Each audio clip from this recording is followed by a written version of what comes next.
I'm Lee Kelso, host of the HealthCall Live Radio Hour. I'm glad that you're here to meet a microbiologist and a gentleman who keeps me and thousands of other people around the world informed on the movement of infectious diseases. He has a master's in public health, and as I said, he's a microbiologist. His name is Robert Herriman. He is the editor of Outbreak News Today. Robert, thanks for joining us. Thank you, Lee, for having me. Yeah, so happy you're here. I want to talk today about monkeypox, about COVID, about the BA5 variant, and what we might see in the fall. But I want to start with something you really kind of brought to my attention, and that is a dangerous parasite that you think we ought to be knowing about. Tell me more about this thing. Yeah, well, we seem to see this typically in single digits every summer. And just the other day, there was a report of a case of Naegleria fowleri, which is often called in the media the brain-eating amoeba, in a case in Missouri. And apparently the guy contracted it while swimming in a lake in Iowa. And this is a free-living amoeba. It can survive in the environment on its own. It's fine like that. But it's incredibly lethal if you get it up your nose. Hence the name brain-eating amoeba. It'll go up the olfactory nerve up into the brain and start eating brain tissue. So it's an incredibly pathogenic, very fulminant type infection that's about 98% fatality rate. That's pretty shocking. So let's spend just a minute on that. Sure. It's okay to be in the water with this thing. I can swallow the water; it won't affect me. It's only when it goes up my nose. That's right. It's like I said, it's a free living amoeba, and it's found in the environment. So it's probably in most warm freshwater sources, and that's why during the summer we seem to see cases of this. But the only way to contract the parasite is by water rushing up your nose. And that can be via recreational activities in the lake or in the river or in the pond. We've seen it in some cases, like in Louisiana, they had some cases in recent history where kids got it riding on a slip and slide, and the tap water in Louisiana had the parasite. We've seen it in a couple cases of neti pot use. And in Pakistan, which is a great example, where they see a dozen cases a year, there's a nasal rinsing ritual that they do as part of the Muslim tradition. And they see about a dozen or more cases a year in Karachi, Pakistan. So, and like I said, it's incredibly dangerous. It's very fast. You've got 2 to 14 days, but roughly within 5 days, that's typically the average. Wow.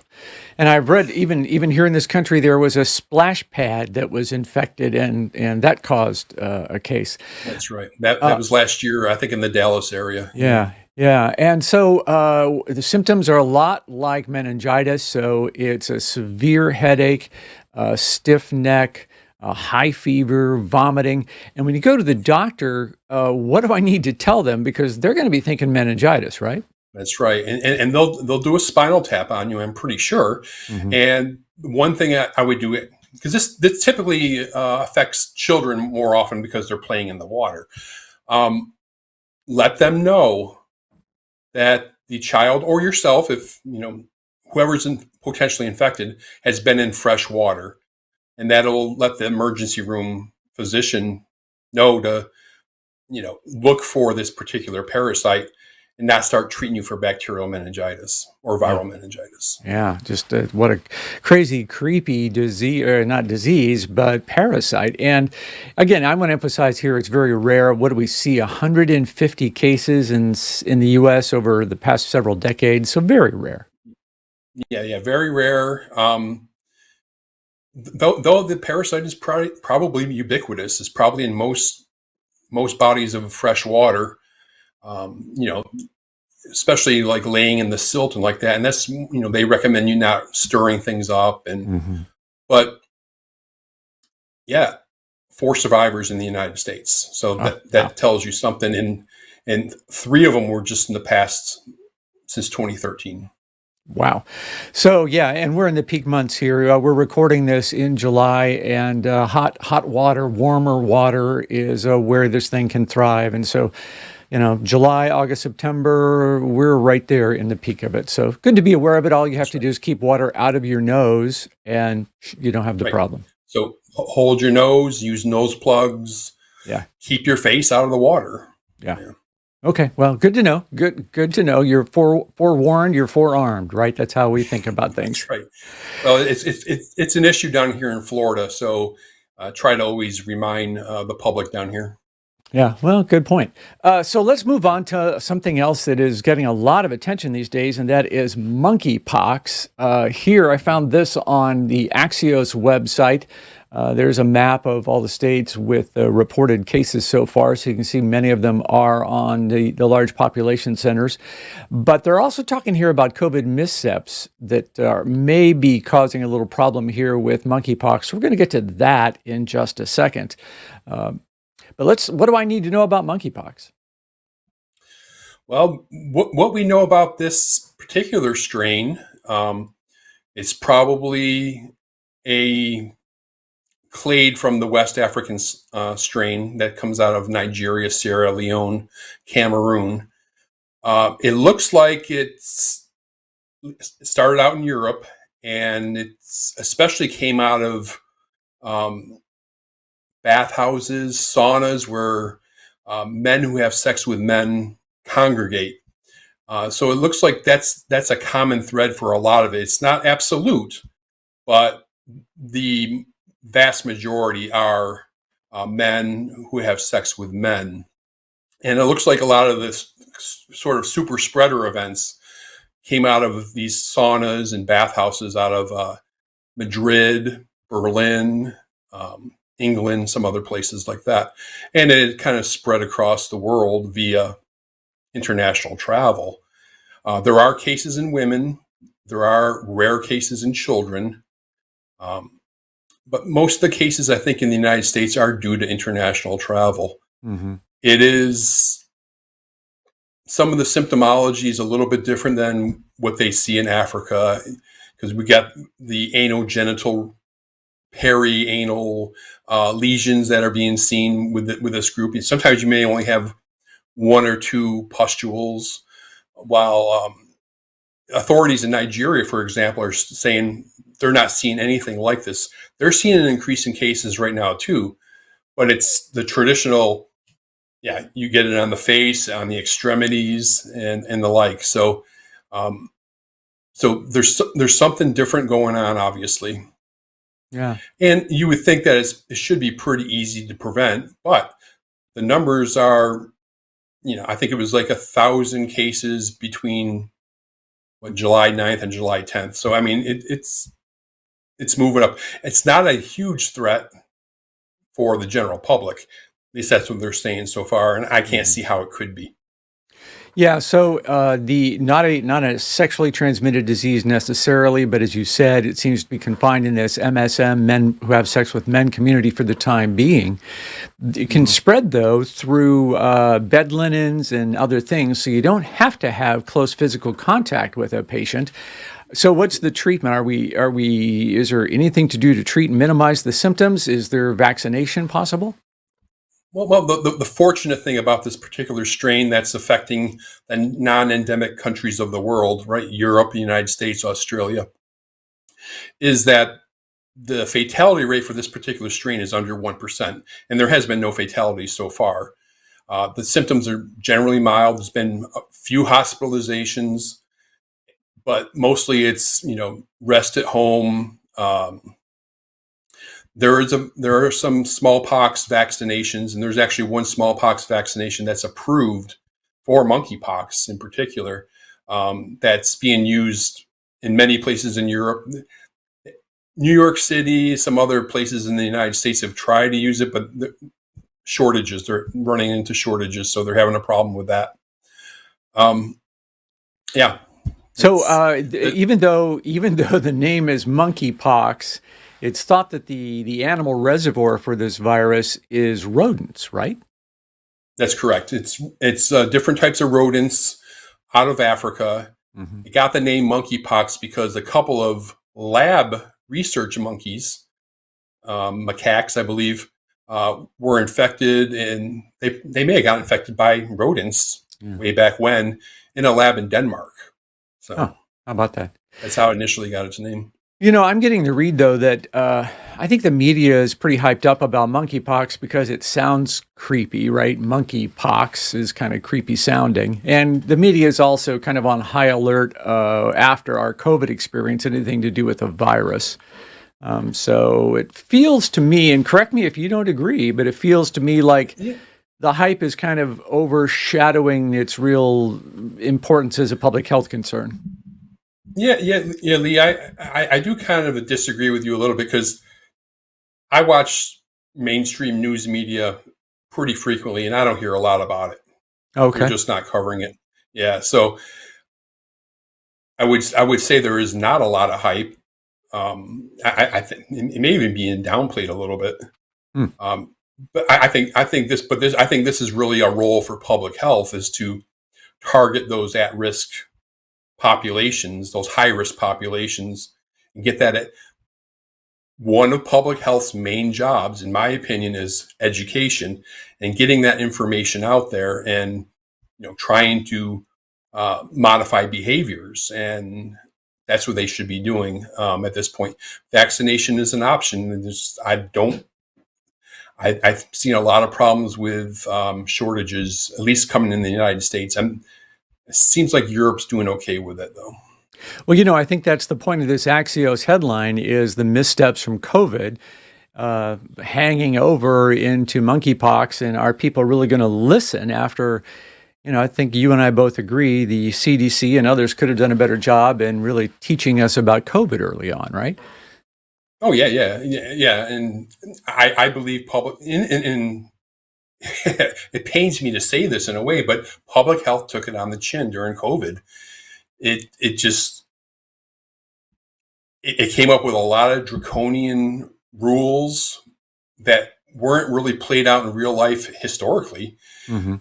There's scientists from prior to COVID who wrote papers about how to handle pandemics. And the stuff that we did during the COVID pandemic, D.A. Henderson, the great epidemiologist, eradicator of smallpox, would have said nay, nay to almost everything these guys wanted to do. And when you're in public health, you can't be so myopic that all you're looking at is trying to eliminate the disease. You need to look at how are these policies going to affect the economy, malnutrition, how it's going to affect this and this and this. There's so many other pieces of the puzzle, and I mean we can see some of the unintended consequences today. Yeah, a lot of vaccine hesitancy about other conditions. And yeah, I get it. You're right. So we're looking now at this BA4, BA5 variants of COVID being dominant in Europe and, in fact, now dominant in the United States. You talk to lots of people and read far more than I do. What can we expect this fall? Any indications? Well, it appears it's going to to be more of actually it is right now. It's already affecting the country quite a bit now. It's affecting some other countries. However, the good news is that hospitalizations are still down. Right now fatalities are still down. So I don't know if you're going to be able to change a lot of people's opinions about COVID right now. Um, Look outside your window. People are living their lives normally now, and I think they're going to continue doing that. Um, and again, that's part of the problem is will any if BA5 became more pathogenic, if it became Delta like, would public health have a voice in encouraging the public to take some kind of remediation? I don't know. Yeah, I'm with you. I'm concerned about that.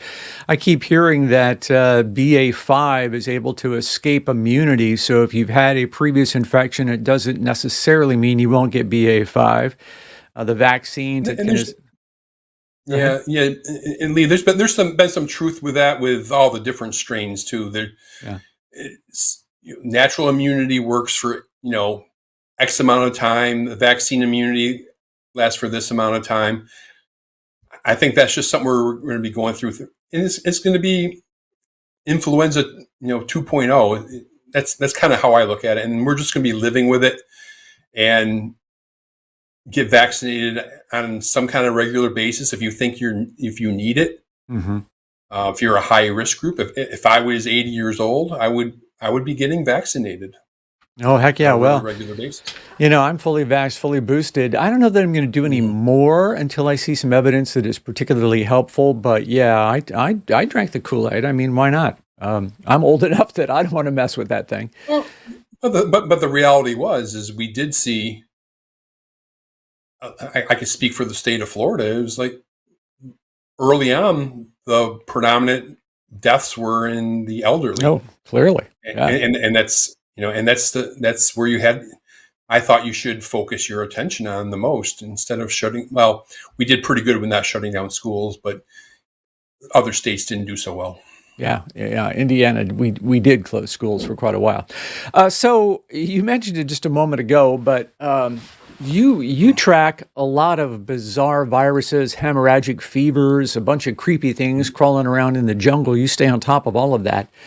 But what is your dark nightmare condition? What do you think really poses the greatest threat to all of us? Well, I'm going to go to the oldie but goodie. It's influenza.